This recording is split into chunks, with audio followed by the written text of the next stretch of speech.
Hello. Okay, it says I'm live. Looks like the audio isn't working. Is the audio working? I don't know. I can't tell. If anyone's there, can you let me know if you can hear me? It should be working. I don't know. Let's see if I and see if that does anything. Yeah. No. Doesn't tell me that it's working. So, if you can hear me, can you let me know? If not, tell me that I'm just mouthing words to you, and we'll go from there. I tested this on another system, and it seemed to work, but um, I don't know. I don't know. Alan, hey, yeah, I'm live. Can you hear me? I'm kind of loath to like start spouting wit if no one can hear me with audio. Yes, excellent. Thank you. Excellent. All right. I think Alan just has to be my sound person, my on-call sound engineer. That's the way this is turning out, right? So I don't know if you noticed, but we've got a slightly different setup going on. Oh, and you've got lag. Okay. Epon Blackwolf. Hi. I've forgotten who that actually is, but I know that we've had this conversation. You posted some doggy pictures on my thread in Facebook. Ben. Hey, Ben. Thank you. I could do with a translation or like, use your actual name. I don't know. It's not complicated. Makes it easier for me. All right, cool. So, we have a slightly different setup. Whole number of reasons, but basically I've got the webcam that I was using for streaming the music, and I thought I'm not going to stream music today. I'm kind of embroiled in recording. I'll talk more about that. Uh, Where's the fun in that? Well, there is no fun in that if your aim is to confuse and bamboozle me. Absolutely, yeah, have at it. So anyway, I need to start. It's been several weeks since my last confession over here on YouTube, um, and I think the nudge came for me when I started.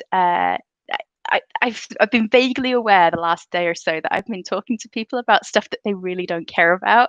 So the things that I'm going to talk to you about, like I'll spare you on the statistics, but things like music engineering and recording and all that kind of thing. And I'll start to say something and I'm just like, they really don't care. Why am I telling them this?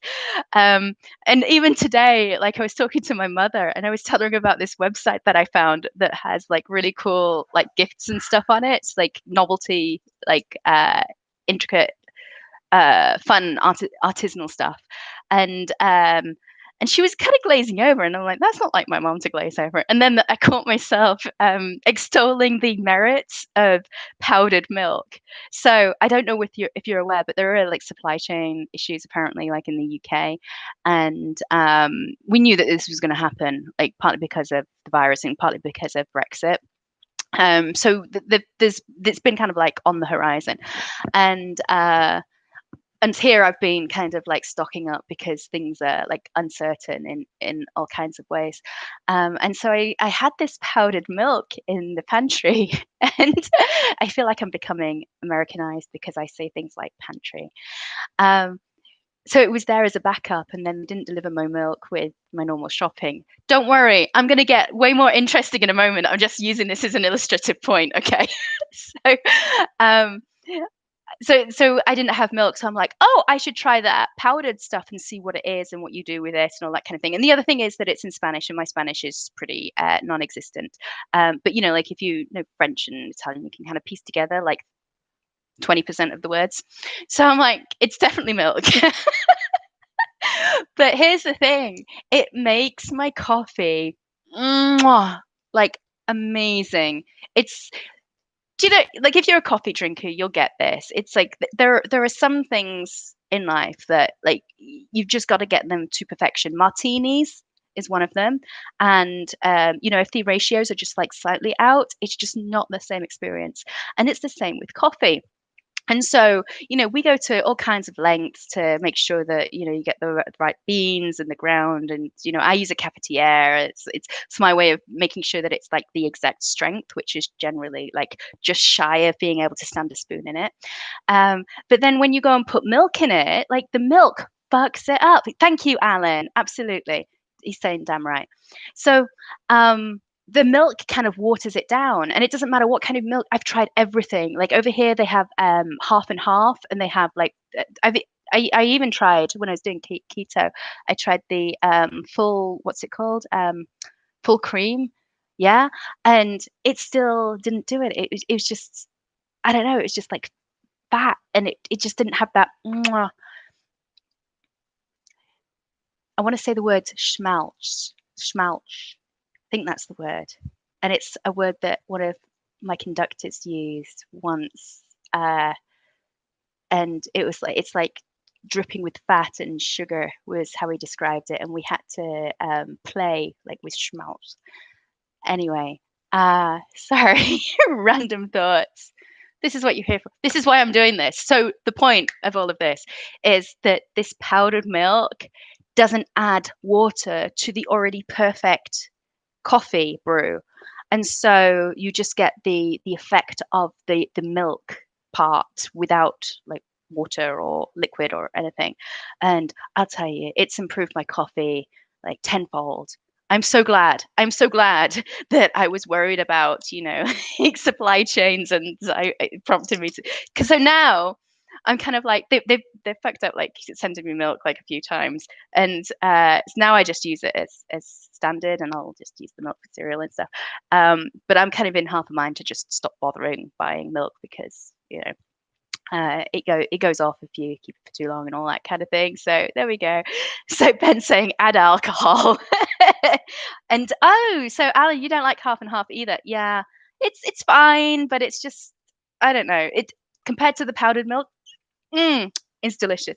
So anyway, so here I am trying to explain to my mother why why powdered milk is great. And like I can't just like talk at length like you guys allow me to, because you can't interrupt me because you're only on chat. So I can't get my yayas out. And I can't really express my full appreciation for this fucking powdered milk. So that was my first clue. It's like I'm telling my mother about powdered milk, and she really doesn't care. Like I should probably do my YouTube thing because it's been a while. It's been a while. And like when we have the what's it called, the piano and everything, I feel compelled to have to play as well. So there's that. Plus I want to play. Oh my god, like that. So you'll notice Philip over on Facebook had said, go learn Moonlight Sonata. This was months ago. So I kind of found the music and I printed it off, and I think I played it. Like I started to like whip through some of the chords in Alive, and I'm like, oh, this is genius. Like if Rumi is the master of the soundbite, Beethoven is the master of the chord progression. It is astounding. And like I'm like, how on earth did I oh hey Melanie. Hi, just seen that we're live. Alan's on the move, driving home. Okay. No worries. Drive safely. So I think I missed out on Moonlight Sonata. I was busy playing serious pieces or like learning technical stuff. And I don't know, like for grades for the associated board, you have to play their set music and stuff. So like my focus was generally on that. So I didn't learn other pieces. I think I learned like Fur Elise, which was not on the list. And Moonlight Sonata is one that like you kind of hear it a lot, but like it never crossed my mind to learn to play it. Anyway, I started on the live, and I'm like, oh, this is really good. And I got distracted with a bazillion other things, which I'll tell you about. And then the other night, was it Sunday? I started getting like this nudge. It was like I had two things to do. I could either go and record, or I could go and play Moonlight Sonata. And like yeah, it's like almost my inner child is like, just go play Moonlight Sonata. So that was what I worked on for a few hours, and it's not that difficult. Here's the thing: the heavy lifting has been done by the composer. So Beethoven freaking nailed this, so that any kid, I mean, I think it's about grade 5 standard, right? I don't think it's not technically difficult. Um, so I'm growing dinosaurs. That's bizarre. Um, so any kid can just like learn the notes, and as long as you can reach, you got to be able to reach an octave and a note, right? um so the hard work, the genius is in the composing, and the playing of it, it's pretty straightforward. You just have to kind of learn it. So that's what I've been working on, and honestly it's just, I don't know, like how I've been doing the artist's way, and there's this kind of like constant uncovering of like more creativity and more like of this creative flow almost, where you get into alignment with stuff. And like that feels like it helps me to do that, because after that I ended up doing a whole bunch of stuff like recording vocals and music production and all this kind of thing. So I don't know, at the moment it's my go-to thing for like just playing for sheer enjoyment, and um, getting into that flow. So I love it, and I think it's also good for your brain. Like I really believe that classical music is good for your brain for a number of reasons. One is listening to it, like certain types of classical music, because of the construction of it. It's quite mathematical. Um, it puts your brain, like binaural audio beats will put your brain into like alpha states and stuff like that. It does that, and it helps improve like memory and cognition up to like 30 seconds after listening to it. So I always used to study to classical music for that reason. Um, but I think also playing it, it's that same kind of thing that you can get into when you're writing, when you're doing the mechanical work of writing, or when you're editing. There are different like levels of focus that I feel like I'm mapping as I'm doing all of this.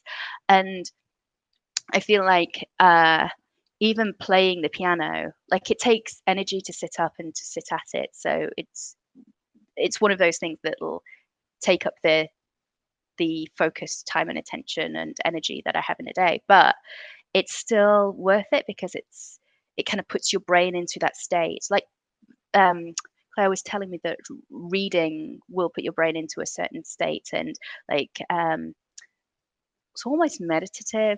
Like it's on that spectrum of putting you into like a meditative state. So I feel like it's worth doing. It's worth doing. And then for some reason, I ended up finding this thing on YouTube. In fact, I posted it on Twitter. It was one night. I was trying to go to bed. Oh, it was after having been. It's kind of spooky, isn't it? So after having played this for several hours, my phone suddenly tells me that, oh, you might enjoy this video. So this is Moonlight Sonata's third movement, which is not for the faint of heart. Like I haven't begun to look at the music. I've printed it off. It's 20 something pages. First of all, second of all, um, it's fast. It's like one of those like bumblebee. I started trying to learn the bumblebee several months ago. I'm not going to go there. Um, but I think that's going to be my next thing. Like I'll memorize Moonlight Sonata at first movement, and then I'll start working on the third movement, because it's technically going to be trickier, I think. Um, but it looks amazing. It's like one of those challenges, where you go, oh, imagine being able to play that. So I think that would be good for my brain as well. And Melanie's saying page turner required. Yes. So this is an ongoing problem. I'll be playing along like on these lives. I don't know if you've seen, like most of you guys are on Facebook, right? Yeah. So you'll have seen them. So I'll be playing along, and I'll actually be getting some of it right. And then I have to kind of stall out because I got to flip freaking page. So that's a pain. This is one of the problems that I've been having with recording. So what I'll do is I'll record in sections, and like I can get up to like 3 pages out, like if I whip them out of the book and stick them on the thing. And then I have to figure out how to nudge the tracks together so that you don't hear where, like, I've stopped it and started recording again, which is really hard because in this recent one that I've been working on, so this is actually cool. This is what, like, one of the things that I wanted to tell you about. Um, so I've noticed that a lot of these courses that I started a few months ago, like the singing, the jazz, the music production, they all and when I say music production, it's more like how to mix remixes, or how to like compose for like EDM and that kind of stuff, like electronic music, right? Um, but the point of it is that it's like I have this firm belief, which I formulated when I was about 18, when they brought out general studies. I don't know whether any of you guys will know about this, but um, general studies was a thing where you couldn't study for it. It was like an A level, right? So you have GCSEs and then A levels.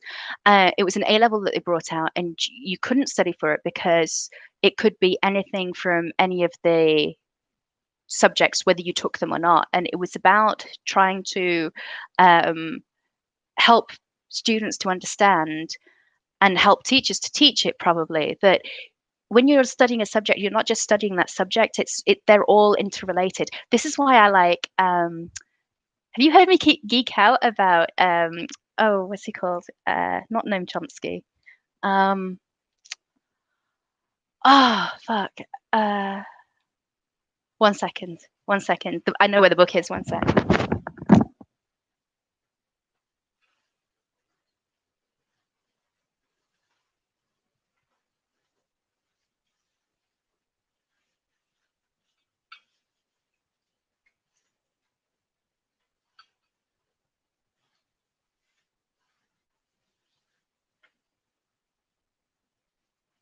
No, I thought I knew where the book was. It's not there. Um, oh, it's a pain having the wires. Um, Northrop Frye. Northrop Frye. Um, so uh, Northrop Frye did, talks about this as well, in that so he's mostly like focused on literary criticism, but he'll pull from all kinds of different types of literature and storytelling and take it to like 3 or 4 levels of abstraction, and it's freaking genius. It's freaking genius. Like the way that he makes the connections at those abstract levels, and yet it's so precise and insightful. It's amazing. Um, so this was the whole point of general studies. So you understood that history and geography went hand in hand, and language was part of this, and literature, like English literature, was still like it all intersected in some way. Um, and so that was the point. I mean, I don't even remember taking the exams, so they can't have been that profound in the end. But I think that was what they're thinking behind them. Um, so yeah, I only tend to remember the exams that kicked my ass. It was quantum opt. No, it was electromagnetic. What's it called? Electric field theory mashed up with quantum theory part one, and that was in my second year at Imperial, and it fucked me over, and it knocked my confidence in physics for the longest time. In fact, probably to this day, if I'm honest. Um, it was like for the engineers amongst us, it was a waveguide calculation, except the waveguide, like this section of the waveguide, wasn't even like a regular shape. It was like an H or some bullshit, or a weird rectangle. The maths for doing that was so hard. Like I wouldn't have wanted to do that for a project, let alone for an exam. And it was just one of those instances, where like professors are like really insecure, and they get into this thing about like how hard an exam they can set. It was one of those situations, but the problem was it fucked up my time on the other part of it, the other part of the paper, which was for another subject which I had previously been flying in. And yeah, anyway, So back to the genius of Beethoven. Oh, right, no. So what I'm noticing with the all these subjects is that they intersect. So like the music theory that I had to learn to be able to do jazz for like the chord um like they when you have to be able to read a lead sheet, which like I still couldn't until I started working on this other project, right? So like they all have these examples and exercises kind of laid out like in courses as you would, right? Except what I'm doing is I've been like kind of skipping those and just like picking bits and pieces from each of these courses and applying them to the same project. So, like the jazz has been helping me to write my own arrangement as I'm playing it. And then the music theory that I learnt in the jazz is then being used when I'm writing other piece bits in the electronic part of the music production side of it. And it's kinda cool. I mean, it's exciting. And that's kind of the thing that's been taking me away from everything else. So Alan's saying, "Yes, it's all connected." I hope you've got both hands on the steering wheel when you're messaging like this, mister. I'm not telling you off, I'm just saying. Um, Melanie telling him off. Yes. Um, so yeah, it's all connected, and the more I learn, the more I see that everything is all connected. It's all part of the same thing. Um, so that's kind of cool. Let me talk a little bit about the eclipse thing, because as we were saying, he's home. He's no longer driving. Good. Um, so the eclipse thing, like, have you guys felt the effects of this eclipse? I don't know whether you notice like moon stuff happening. So Ben's saying I wouldn't be able to have both hands on my steering wheel. Okay. Um, so yeah, this eclipse. So what happened the other night? I couldn't sleep at all night. I kept trying, and I'd taken like melatonin and all that. Melatonin, melatonin, and is it melatonin? Anyway, whatever it is. Um, and I just would not go out. It was nuts.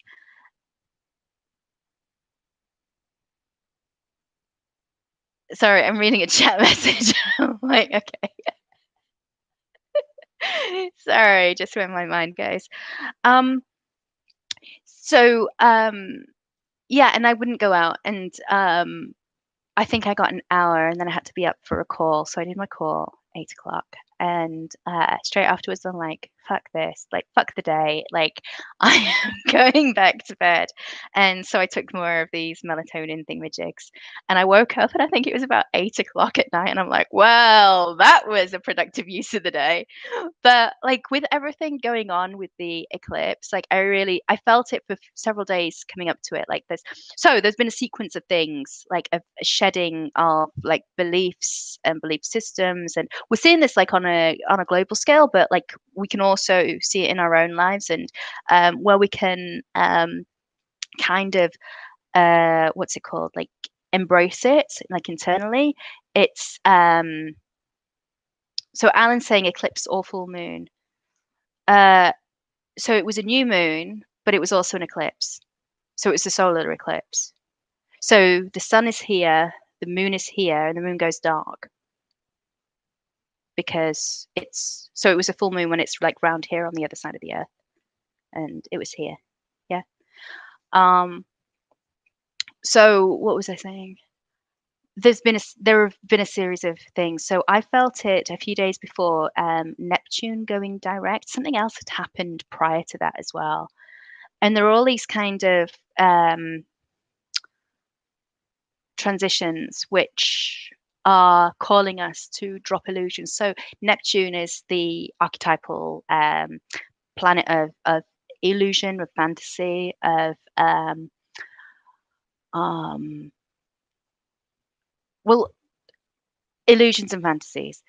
Sagittarius, South Node in Sagittarius, which is like a moon, one of the nodes of the moon. So the moon has this orbit, and like where it intersects with the plane, like okay, it's getting a little bit technical, but where it intersects with the plane of the Earth's rotation, like that, so that they're at a kilter, right? And so there are these nodes, points where they kind of like intersect, their planes intersect, right? And so those are called the nodes of the moon. And so we've had North Node in Gemini and South Node in Sagittarius.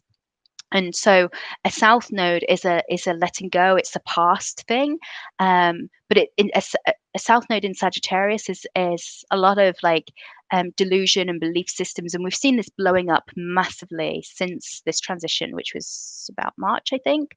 Um, and so, like you just have to turn on the TV or look at like Twitter or whatever, and you can see like these belief systems expanding, but they're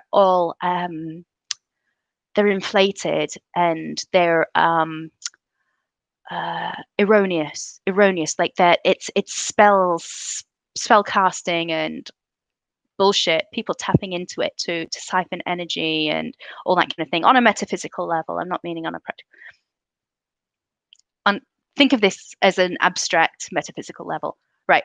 So um the last I think the last full moon, there was something to do with South Node in Sag, or the sun was conjunct with the sun was next to the South Node in Sag. I think that was it, and so that was a shedding of light onto the issue of these inflated belief systems in order to try and dissipate them. So there's that.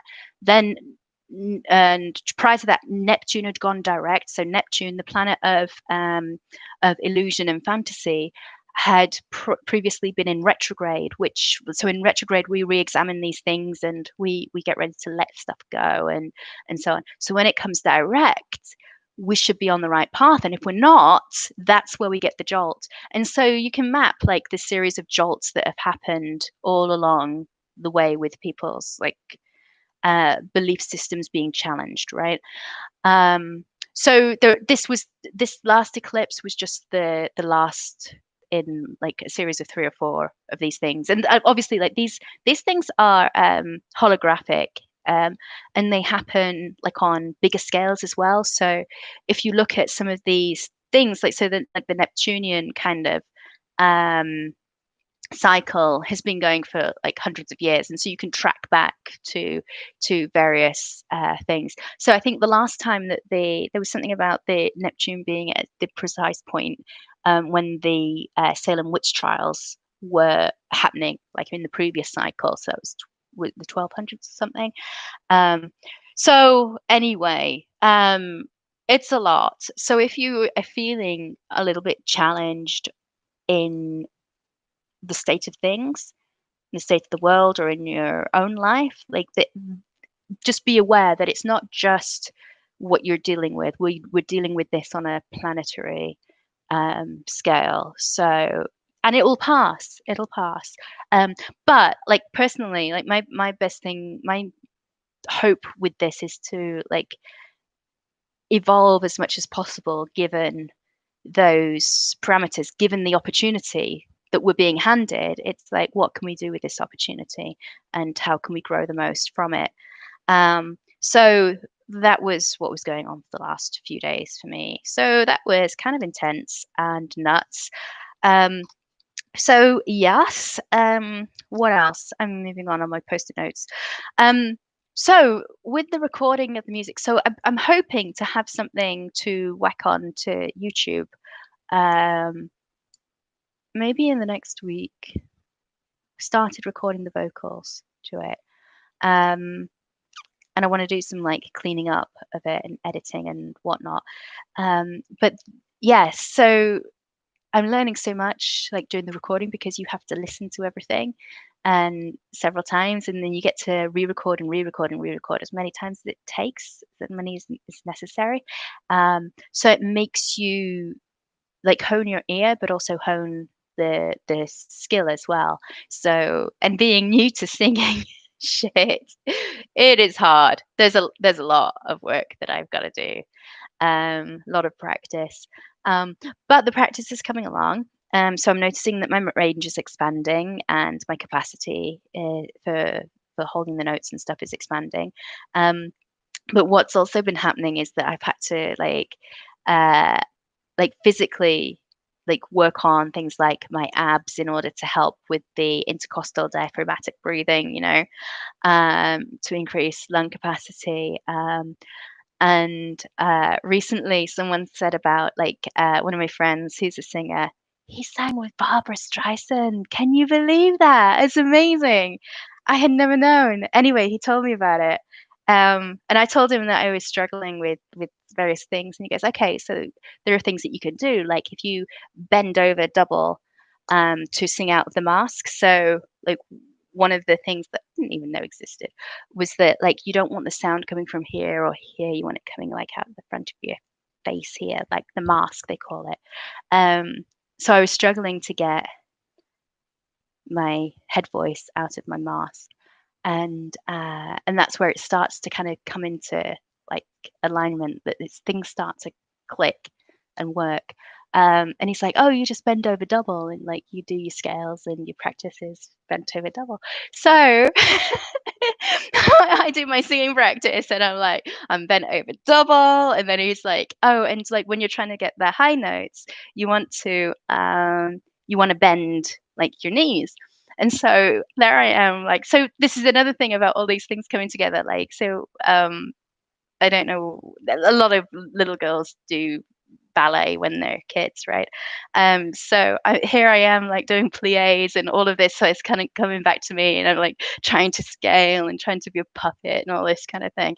Um, and it's learning to sing is changing my whole body. It's giving me a reason. Like before, it used to be kickboxing was the reason, and you hone your body dependent on the sport, right? So kickboxing, you needed to do certain leg stretches and exercise and so on, and you change as a result of that. um, but singing is demanding all of these other changes, and I'm coming almost from a blank slate, having been out of commission for so long because of the adrenal stuff. So that's kind of good in some ways, but it also means that it's long and arduous and hard work, and consistency is the key and all that kind of thing. So that's what I'm working on at the moment. Um, so yeah, there's the physicality of it, but then there's the recording of it to try and it's not to end up with the recording, it's the process that gets you the recording that's important. So there's that. And then I'm working on another one. Um, so Melanie and Alan, you'll know this from the live. The everybody, everybody rise, da da, everybody, everybody. Yeah. So it's the music, like this, the actual sheet music isn't available, probably because it's so new. Um, and so it's oh, I could either write this for the piano, like I did for the one that I'm currently working on, or I can use it as an opportunity to try and do the electronic dance music production. So actually key in the notes of the chords that I know that are the chords. So I've got the lead sheet, so I know the lyrics and the chords roughly. Um, so and then I can design an arrangement around that. So that's kind of cool. I did a bit of that at 2 o'clock this morning. Melanie remembers, cool. Um, and what I did, so this is bizarre the way that I've done. I've just realized I'm not plugged in. What I ended up doing was singing a really rough version, just a cappella, so that and I would never have thought to have done it this way, um, except I did.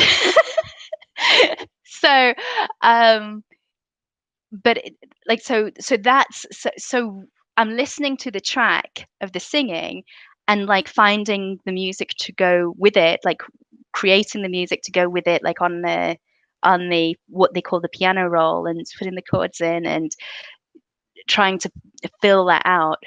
Um, and then what I'll do once I've got that is I'll go back and re-record the vocals and I'll do it as if, I was singing to a real accompaniment.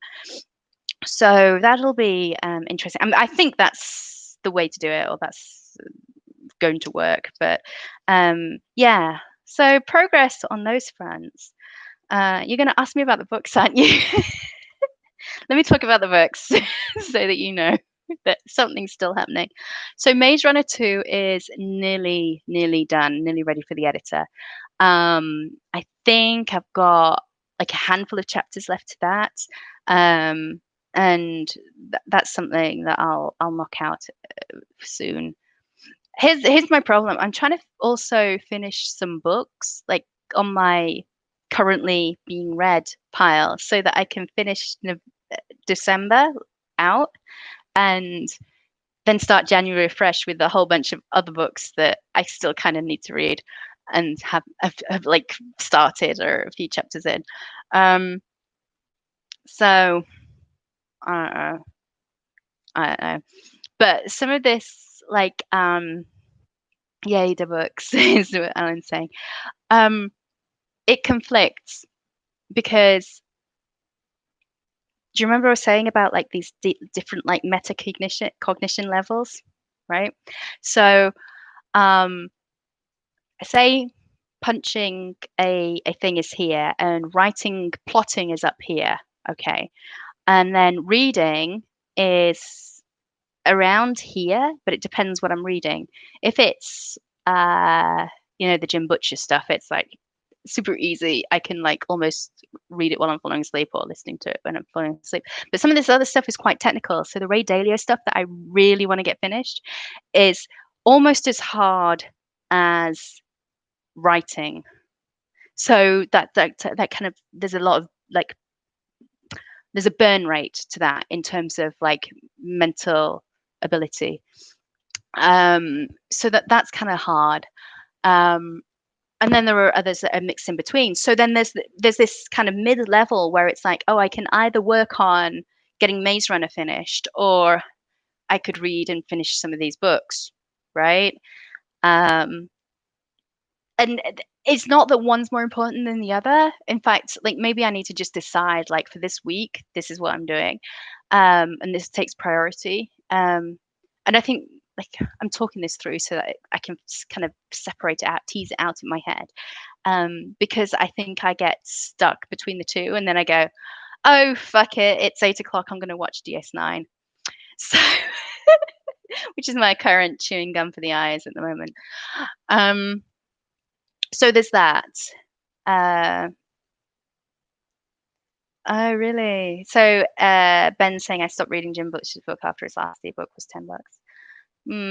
Well, I I don't know what to say about that. I don't know if that's the same series or what. Um, so what? The other one, Karma one. So Karma one is a little bit different in that I am currently going through it. I am on chapter 6. I hope that this is a higher chapter number than last time I reported in, but I don't know. Oh, it's still Destin. Oh, I don't know, Ben. Shit. But that's good to know. $10 is the limit. So what? Te- what was I talking about? Help me out, guys. What was I talking about? Oh, Karma one. So I'm doing my second pass at it, and I love it. I love it. I keep getting, but I have to be like emotionally ready to be in that world. Do you know what I mean? And a few people have said different things to me about various projects that I'm working on, and it's like they kind of all seem to like apply to all the other projects, and like they might not necessarily know about the challenges that I'm having, but they're like two people in the last 2 days have said something similar about how well you gotta like respect your creativity and do it when it feels right, whereas like it used to be that like everyone would would try to tell you, oh, writing is about putting your butt in the seat and just getting it done. And I'm just like, oh fuck, I don't need a drill sergeant. But I do feel like there's a case for respecting the creativity, and at the same time, I would like to get these things finished. Especially like with the end of the year. Although I feel like I've gone into my new year already today. Like I've woken up today and it's a new year and I'm bamboozled and I'm trying to orientate myself. Um, but everything's like new and different. It's bizarre and it's so awesome at the same time. Um, so I don't know. I don't know. We'll see. I I do know. I will just block time because I'm feeling kind of enthused on all levels for all these projects. So I think I just need to like decide them and pick times and get them rolled out. So I'll do that. I'll do that. Um, so Melanie's saying, "I love Karma One." Oh, good. Oh, good. So you've had the samples. So the sample's only like 3 chapters or something, isn't it? And these chapters are shorter. I've noticed. I used to do like really long, well, not really long chapters. So my average chapter length was about 3 to 4,500 words. But these are coming in probably on average about 2,000 words, sometimes even less. But the book is actually longer. So we're over at about 82,000 words right now. And I'm like, how did that happen? Like, I'm sure that when I was writing Molly, like getting up to 80,000 words was a push. Um, I don't know. I don't know.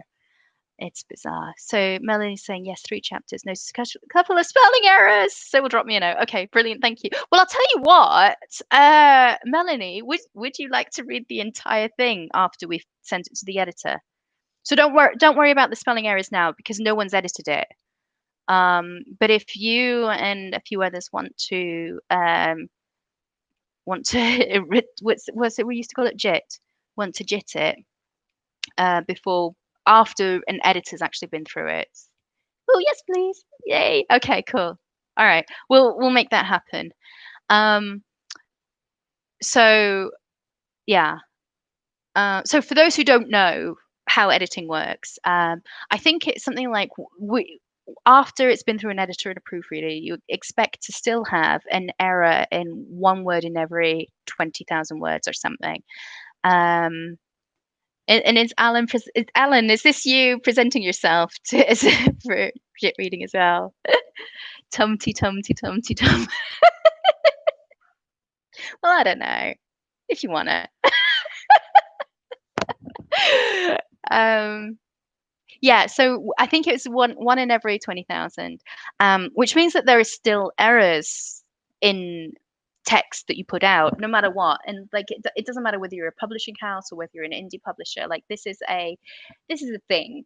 And so we have special dearest readers closest to us who have the time and the inclination to want to be involved and to do this for us. So we try to eliminate as many errors as possible. So I am hugely appreciative to you guys. Alan saying moi, saying yes, you, Alan. So yeah. Mm, uh, Here's the thing. I was trying to give you a time scale. I'm I've been a week away for several weeks, a week away from finishing Karma One for several weeks. Couple of things. One is all of these other things like they pull like time and focus. If I were to have just a week to sit down and do it, I would have it done in like no time, in like a working week, like a 5-day week. Providing I was caffeinated, etc., it would be done and finished. And Ben saying I'd volunteer, but my punctuation in spelling is really bad. Don't worry, it's fine. These guys have got it. But thank you, Ben. I appreciate the sentiment. um, so what? The yeah, so it could be done like as quickly as that, but I've got these other things to do. Plus, once Maze Runner 2 is off my plate, then I'll be able to focus. The other part of this is that I still need to figure out what's going to happen in the next book so that I can layer in all of the pieces that I need to layer in order to lead on to the next book. I've got some of them in place, but um, I think I can do better. Could do better. Um, so uh, I kind of need to like go and meditate on that a little bit to at least start plotting the bare bones of book two before I finish book one, just in case. Um, so yeah, I'd say by Christmas, but we're on the is it the 16th today? I thought it was the 15th today. Maybe it was when I last checked before I slept again. Um, so yeah, that's probably what we're gonna do. Seem to be missing something. What's Maze Runner? Okay, so Maze, you know how we use the different oh, it looks like the lag's a bit better on this one. This is better than in what's it called? Facebook, where we have like a 30-second delay. Um, so Maze Runner is a trilogy. This is the trilogy that I've been talking about for months. Um, but I call it Maze Runner because it's kind of Maze Runner-esque, but not really. But we changed the titles once we like that's a working title internally, and we could code name it something, but then everyone else would be using the code. Like my team would be using the code name, and I'd be like, I don't know what you're talking about. And so once something sticks, it kind of sticks, and that's what it is henceforth called until the moment that we press publish on it. No, nothing's out on it yet. No, we don't have samples. We don't have previews. There's just nothing. So so Alan's saying filing off the serial numbers.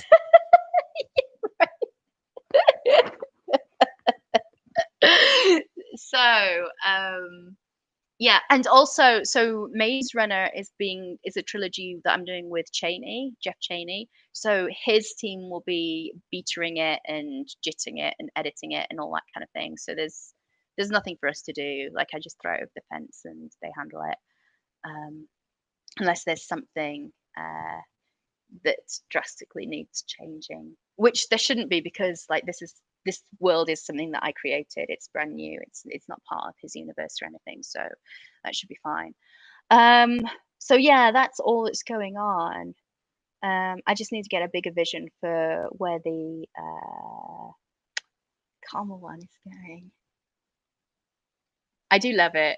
I do. I hope that you love it as much as I do, because I know that you guys loved Molly, and like it's since Molly, like nothing else has really kind of hit home like emotionally, like for me either, right? Not for me either. Um, but hopefully this brings us a little bit closer to like Molly 2.0 without it being Molly at all. You see what I mean?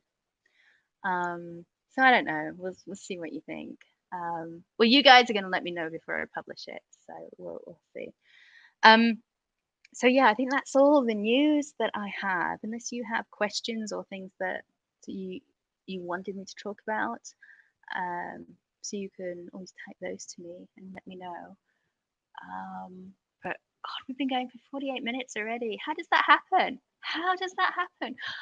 Oh, yeah, so Mel, I saw that you'd read it again. You reread the whole series. I love what I read so far. Molly Book 12 made me cry. Oh, I know, I'm sorry.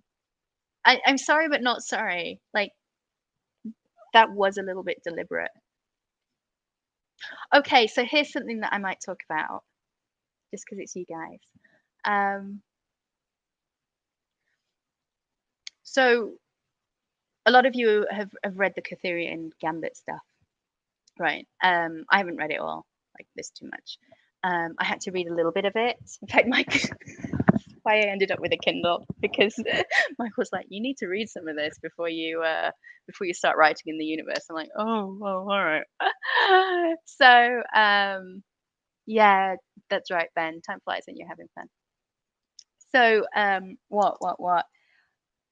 So you know how I came in to help with the Michael series 2, like what is it, the Dark Ages thing? Um, the reason this came about was because he killed off Michael. And this was a chat that he had with me before, probably around book 8, before we came close to like finishing off that arc. So we did it. We did Molly in 3 arcs. So it was book 1, 2, 3, 1, 2, 3, 4, whatever it was. It was either 3 or 4 arcs, right? Whatever. And yeah, the 500 book series. Yeah, exactly. Um, so uh, he kind of said, "Look, you can't kill them off," and I'm like, "Okay." And I didn't want to kill them off, but you need to do something, right? And he says, "Here's what happens when you kill them off." And he told me about all the trash talk he got and all the like the shit that he got for killing Michael. And like Michael isn't even the main character, right? So then he explained that the Michael series was called The Apology because he had to bring him back and then give him his own series to make up for having killed him in whichever book it was, right? And so, and then I got dragged into The Apology because he didn't know how to like put him in mortal danger without having done what he'd already done, and yada yada yada. So we used like this physics thing. In fact, I think that was like a 400 words thing that I wrote for like book 2, and that was what led to him bringing me on book 3 and 4 or something. But anyway, um, so Alan's saying, oh, he was going to get lynched. Yeah, when he killed Michael. So, um, so this has been kind of like put into my brain that like, do not kill your beloved characters, right? And and then on the other extreme, you've got like the red. What are they called? The red weddings or something, where like in Game of Thrones, where everyone just gets annihilated. And like that's one way to do story, and it's one way to like hurt people. But why hurt your readers, right? Why do that to them? So okay, there is a point that I'm kind of building up to, and I'm doing it slowly because I'm kind of um, emotional about it. Melanie's saying they're yours to do what you want with them. Yes, yes and no. Yes and no, because people take ownership of these things. I mean, look at Molly, right? How like Molly is so loved by so many people that like if I were to suddenly say, oh well, she's having a personality change, even her kissing Giles, I got so much shit for that because and do you remember we had like 2 camps? Like there were the people shipping Molly and Joel and the people shipping Molly and Giles, and I can't even remember what they were calling them. There was Jolly and Miles or something. But anyway, um so like you have to listen to the audience and you have to take the temperature. And I think this is one of the reasons that Supernatural has done so well.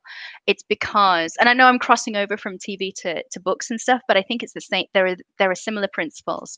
So the Supernatural writers and producers and stuff, they have their finger on the pulse. You can see it because they even do fan episodes, right? And they really got into it and understood what was going on.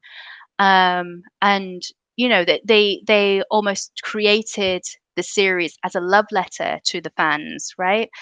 um so so there's that, and they used social media. I mean, it's born out of it of you know, partly because of the technology and stuff, which obviously does, it's not going to apply to what I'm about to say. Um, but I think that there we there are 2 ways of doing art, right? Into extremes, and then there's a third way. So the two ways are you do only what you want and to the exclusion of everyone else, and potentially people like it, and if they don't, then fine, right? And then the other extreme, there's the commercial thing or the wanting to be liked thing, and it's like you do what's going to sell the series so that more people can read it, and you're resourced enough to go and take it to different places, right? And so I think what people don't realize is with writing, it's exactly the same thing as you'd have with, a whole bunch of TV studio execs, right? Who would be looking at, well, is this going to give us a return on investment? And as writers, we have the exact same thing. Like, yeah, we don't have studio costs, but we have, the opportunity cost and the time and the energy and the editing costs and covers and blah blah blah blah, and marketing, all of that, right? So you have to decide at some point, well, why am I writing this book? Is it for this or is it for this, right? And then once you've got that straight in your mind, you start to scale and you start to like find out where along this scale you can do it. And is there a sweet spot that works for you and for your readers, right? And you start to learn things and pick things up, like, the coffee costs. Yes, Melanie. Yes, you nailed it. Speaking of, right, so I'm going to come back to my very salient point about studios, but so this is the coffee. So have you got to the bit in Karma One yet, where we talk about coffee? Um, well, anyway, so this is the golden ratio coffee, the one where it's they use green coffee beans or golden coffee beans rather than like the dark coffee beans. And it's just got less of the alkaloids, I think, in it. Um, and I feel like it's the alkaloids aren't that that kind of make me feel agitated, and it's not just the caffeine. There are other things going on as well. One second while I take it. Let me take a sip. But so Ben saying about powdered milk. I actually haven't tried this type of coffee yet with milk in it, any kind of milk in it, or with anything in it. Although I must revert to my statement about pumpkin spice. Um, so because I have a subscription for this, they sent me some of their festive thingamajigs a few weeks ago, and one of them was pumpkin spice in this, and it was kind of okay, but like my original statement that I made about how pumpkin spice only belongs in one thing and one thing only, and that's one of those laws of the universe that I think ought to be respected, kind of like gravity. Okay, so I don't know, each to his own, but there we go. Um, so coming back to this whole studio thing, yeah, I'm gonna need more caffeine. So forgive me if this is a spoiler, but it has been out about 20 years now, I think.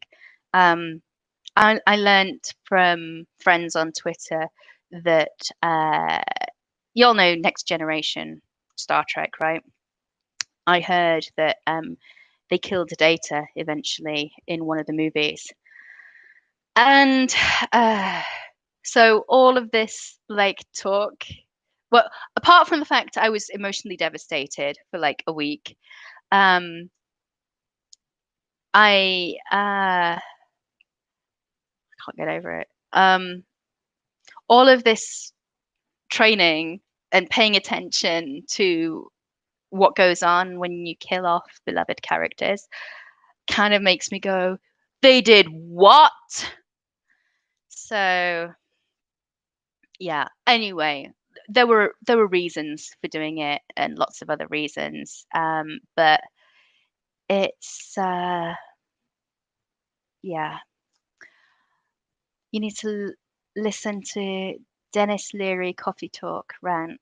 Okay, maybe send me a link. Drop me a link. I can't access the live chat stuff afterwards. So you have to wait until the video ends and then like link me up or whatever. So I'll do it. Um so so no one dies except Philip, our friend from Okay, so hang on, we're not done with this yet. So Alan says, "I'll only say one thing: Star Trek Picard." Okay, maybe, but again, I'm not watching it.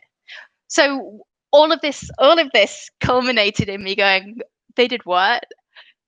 I can't believe they did that. I can't watch any of these movies because I don't want to go anywhere near that." Like in my head, this character is alive and well, and that's it. End of story. End of story. Okay. So, so this is the denial that I live in. So every other illusion and delusion has been shattered through, you know, the South Node Sagittarius, Neptune direct, squaring the nodes, and this recent eclipse. But this is one thing that has remained. Yeah, sure. Send it to me on Facebook then. Thanks. Um, so I, I have been told, people have insisted on telling me certain things to try and persuade me to go and watch these other things.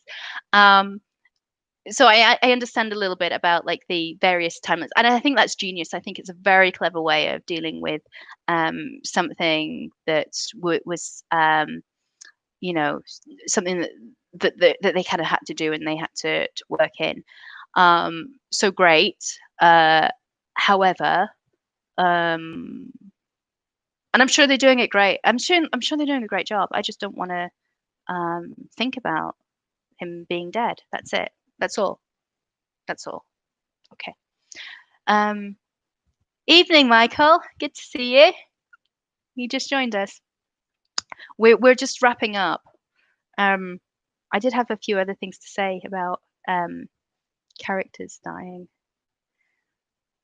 although I think I've said most of what I needed to say. As in, no, no, no, no. Okay. Were we done? Were we done with everything? Were there any other questions, comments? Melanie saying keep going. I could do a coda, Melanie. Sorry, I'll just keep myself amused. Michael saying, was that defo no? Yeah, it's definitely a no. It's a no. I can't. Okay, here's my take on this, like from a more philosophical point of view. We're dealing with enough. Like there is enough trauma, there is enough sadness, there's enough grief, there's enough anxiety. Why would I choose to sit through several hours of something that I know is only going to cause me actual emotional pain, even though it's a fantasy, right? It's illogical. That's it. So, then back to the coffee then. um, I just can't put myself through that right now. That's all. That's all. Maybe one day when it's okay, I will I will attempt to watch them. But uh I don't want to do it. I don't want to do it now. Um the reason that I watch Star Trek is partly for the kind of philosophical like chewing that can go on in your brain like while you're watching it.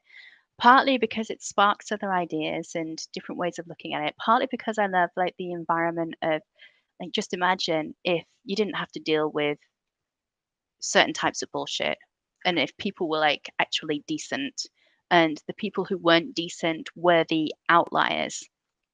And um and because I'm an outsider and an alien everywhere I go, and so I like the idea of being with other like aliens.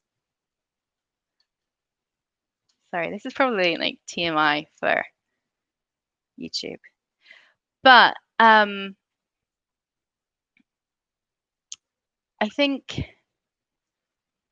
and the other thing is that like as soon as they start shooting guns and doing like big space battles, I get up and I walk away. I don't like I go and make a coffee even if I don't need coffee. It's like an automatic trigger. It's just like, okay, I'm done with this. Um, so Star Trek doesn't have a shitload of that. It doesn't have a lot of like violence and whatnot. Um, so it's my kind of thing. I like it. I like it. And they say the word quantum a lot, which makes me feel guilty because there are like about 20 textbooks on this shelf that I swore I was going to read this year and I haven't. But they call to me like sirens. So that's something that I'm going to have to get back into very soon. Um, so Michael's saying, must admit this is better than Facebook. The video is much calmer and I can hear Elle's accent on here. Why is the video calmer? Is it because I'm sitting in here rather than at the piano? Melanie just says quantum for the hell of it. Oh, I love it. So yeah, I wanna read my book on gauge fields and quantization of gravity. Oh, and knots, quantum knots. Oh, y- oh, the actual quality. Michael's saying. Oh, okay. Well, that's good. That's good. Um, that's good to know as well. It's good to know. Problem is, most folks are over on Facebook, so I have to kind of drag you over from Facebook onto this platform. Um, so that's a thing. A thing that's a thing. Hey, did you see that Twitter is killing off Periscope? So I was going to start doing Periscope over on Twitter in it. Um, but that is going to be no more. So it's kind of pointless and kind of pointless being on Twitter, maybe, kind of. So everything's changing. Everything's changing. Um, I think we've got to go with it though. That's the point, right?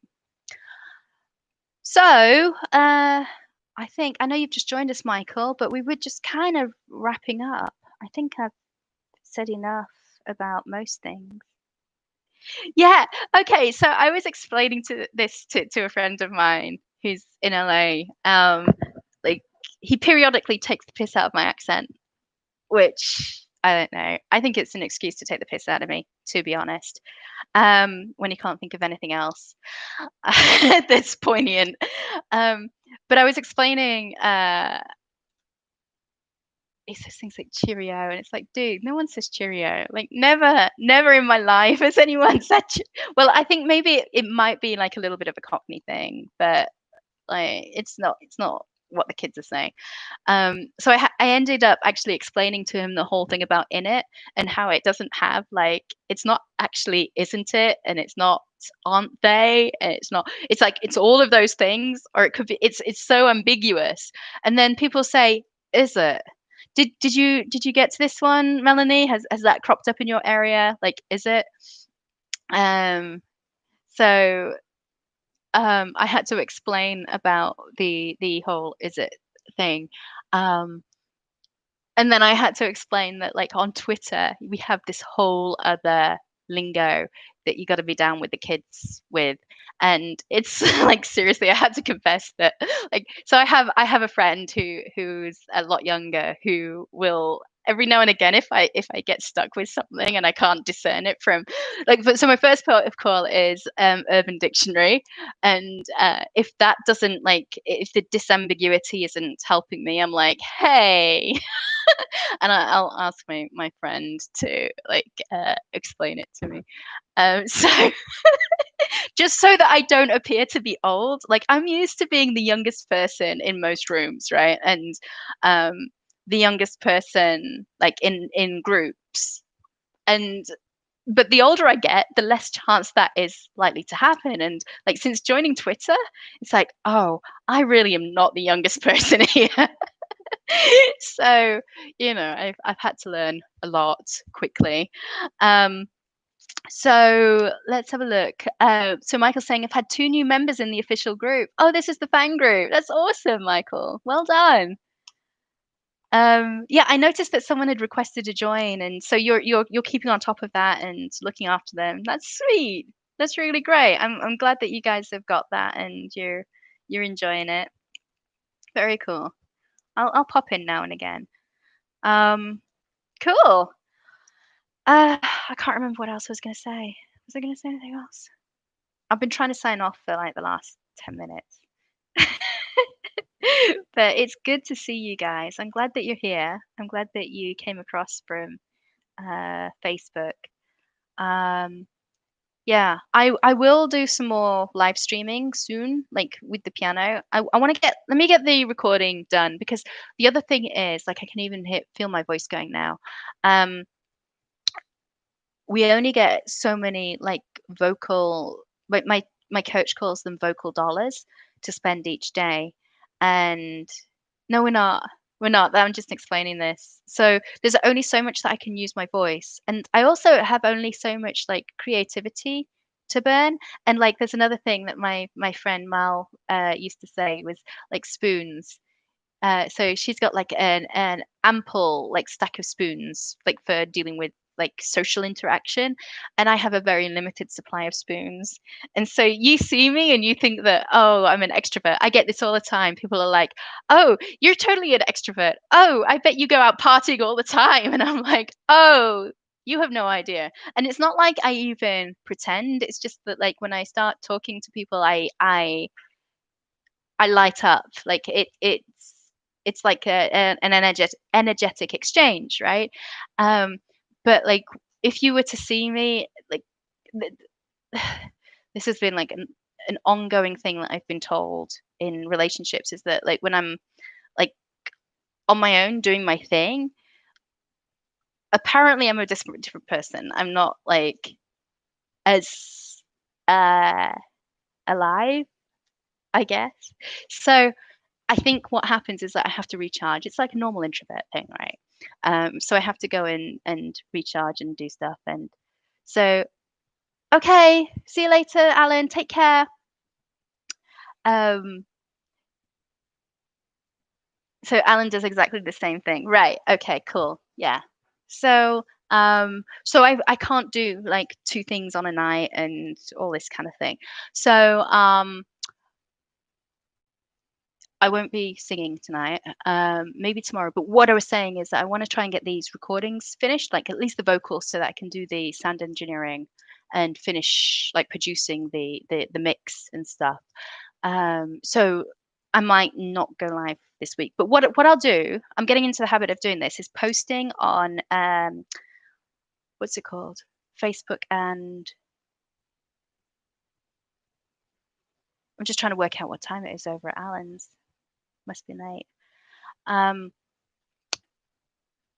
so I'll post on Facebook and Instagram, Instagram, and let y'all know when and on the day that I plan to go live, like later on. And as long as you've got notifications on, you'll see.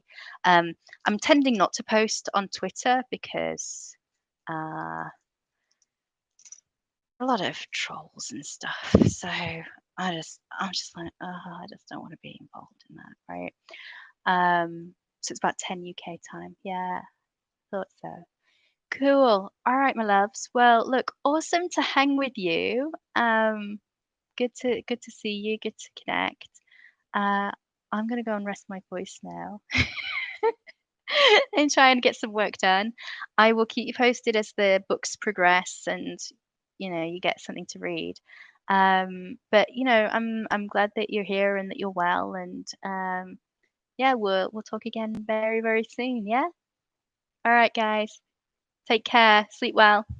Ciao.